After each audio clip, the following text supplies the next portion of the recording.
girls, welcome back to another episode of Who's at the Door. It's great to see you again. Today's story is about a man called Joseph. We've heard the beginning of his story before on Who's at the Door, but now a lot has changed. Let me catch you up. Joseph was one of 12 brothers, and he was his father's favorite. This made his brothers very, very jealous. Jealous enough to try and kill Joseph. In the end, they decided that selling him as a slave to some people traveling to Egypt would be easiest. They told Joseph's father that some wild animal had killed him, and after all the years that had passed, they had all but forgotten about him. By now, they truly believed that Joseph was dead, and so that's how Joseph ended up in Egypt. Although Joseph started out as a slave, God looked after him because God knew that Joseph hadn't done anything wrong. Joseph loved God and tried to live right, and so God blessed Joseph. And when Pharaoh of Egypt, that's like the king over Egypt, had a dream, God told Joseph what that dream meant. And so Pharaoh was so impressed that he promoted Joseph, and Joseph became a leader over all of Egypt too. The only person who was more important than Joseph was Pharaoh himself. That brings us to today's story.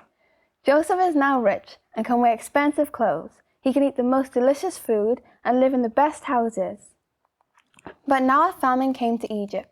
That means that no crops would grow, and usually this would be terrible for a country, as they wouldn't have enough food for anyone.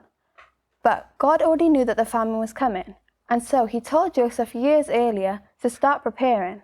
And so when the famine hit, Joseph had already stocked up piles of food in warehouses, so the people of Egypt were well provided for.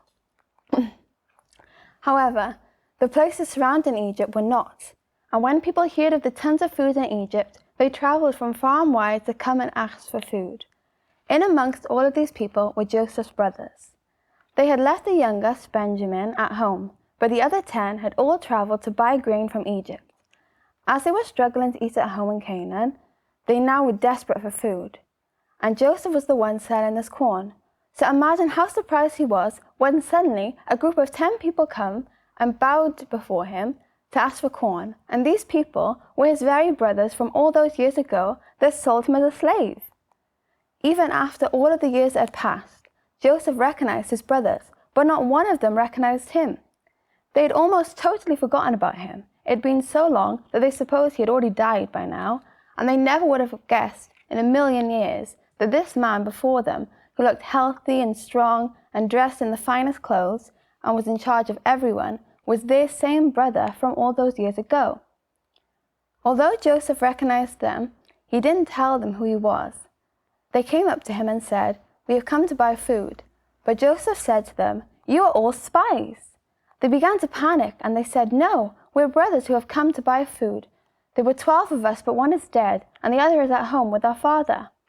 When Joseph heard this, he longed to see his younger brother, and so he said, "If you are not spies, then you'll prove that what you say is true. One of you will stay here in Egypt, while the others go home to bring the youngest brother to me, and we will see what is the truth." After 3 days passed, Joseph came back to them and said, "Now go and leave one of you behind.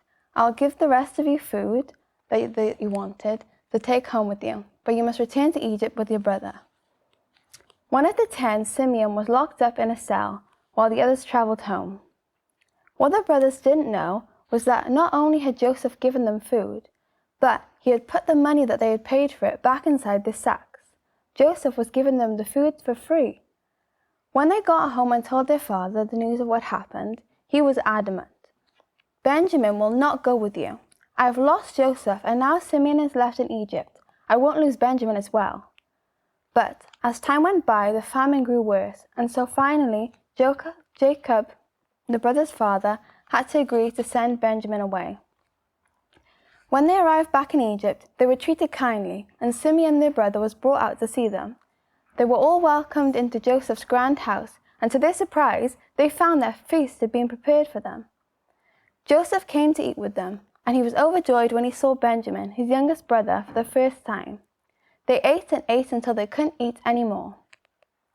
The next day, the brothers were relieved to find that they could travel back to Canaan with all the food that they could carry. But Joseph had told his servant to put his own special silver cup inside Benjamin's sack. And so they hadn't travelled far when they were stopped by a group of Joseph's men and demanded that their sacks must be searched.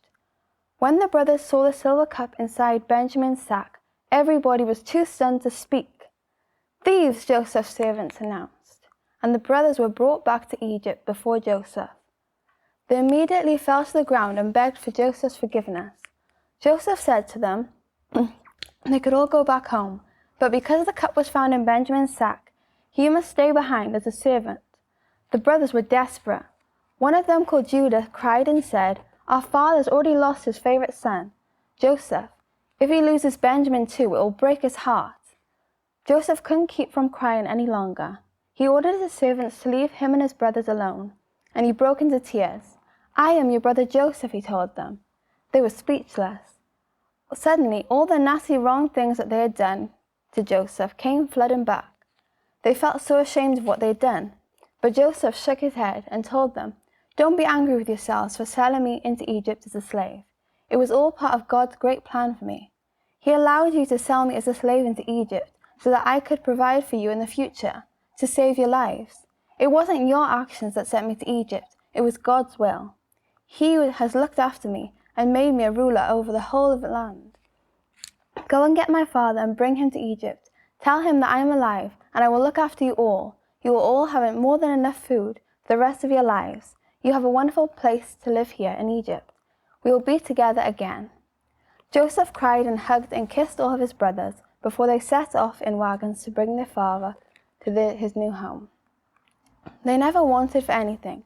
They had all that they could wish for and more, and they all lived happily ever after. Now that story has a lovely ending, but if you were Joseph, would you really have acted the same way as he had? His brothers had done terrible things to him. He had every right to throw them into jail, refuse to give them the food they needed, or carry out any other punishment that he wished, but he didn't. Joseph loved God, and so he left the judgment in God's hands and acted in a way that would please God. He chose not to be bitter, he chose to be better, and Joseph didn't lose out for doing that. He didn't lose out for choosing not to take revenge, he gained. Even after thousands of years, we're still talking about Joseph because he chose to please God, not himself. Let's all try to be a bit more like Joseph, forgiving others even when it's hard, choosing not to be bitter or take revenge even when we're tempted to, choosing to show love and care to others, because if we do all of this, God will bless us and look after us for the rest of our lives, and we will have everything that we need. I hope you have learned something from today's story. Don't forget to come back next week for more Who's at the Door, and tell your friends and family to join us to hear more incredible stories from the best book ever written, the Bible. Bye!